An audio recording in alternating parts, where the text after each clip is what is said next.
కొడుకు పిచ్చి, కూతురు పిచ్చి, అల్లుడి పిచ్చి, కోడలు పిచ్చి, మనవల పిచ్చి వదిలిపెట్టు. అన్నిటికీ ముందు ఈశ్వరుణ్ణి చేర్చు. ఈశ్వరానుగ్రహం, ఈశ్వరానుగ్రహం. ఏమిటి నువ్వు సాధించేది? నా వాళ్ళు నా వాళ్ళు నా వాళ్ళని నువ్వు ఎవరి మీద పేరాశ పెట్టుకున్నావో వాడు నీ కొంప ఏ పాతికేళ్ల తర్వాతో ముంచేస్తాడు.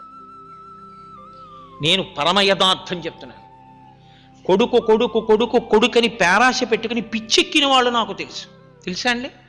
నేను ఈ మాట అందుకే చెప్తున్నాను. ఒక వృద్ధాశ్రమానికి ఒకనకొకప్పుడు మీరు చెప్పిన రామాయణ ప్రసంగాలు వినడానికి వస్తుంటారండి వీళ్ళందరూ వ్యాన్లో. ఒక్కసారి వృద్ధాశ్రమానికి రెండంటే నేను ఒక వృద్ధాశ్రమానికి వెళ్ళాను. వెళ్ళి చూస్తుంటే ఒక ఆవిడ పెట్టి సర్దేసుకుని వీధిలో కూర్చున్నారు. నేను ఆ వృద్ధులందరినీ పలకరిస్తూ అలా వచ్చేటప్పటికి ఆవిడ అన్నారు, నేనేం ఆవిడని అడగలేదు. ఆవిడ అన్నారు, అయ్యా నన్ను తీసుకెళ్ళిపోవడానికి మా అబ్బాయి వస్తున్నాడు ఇవాళ, అందుకని నేను ఇంటికి వెళ్ళిపోతున్నానండి, నేను పెట్టి సర్దుకున్నానారా. అమ్మ చాలా సంతోషం అమ్మా, ఇన్నాళ్ళు ఇక్కడ ఉన్నారు, మీ అబ్బాయి తీసుకెళ్ళిపోతున్నాడు.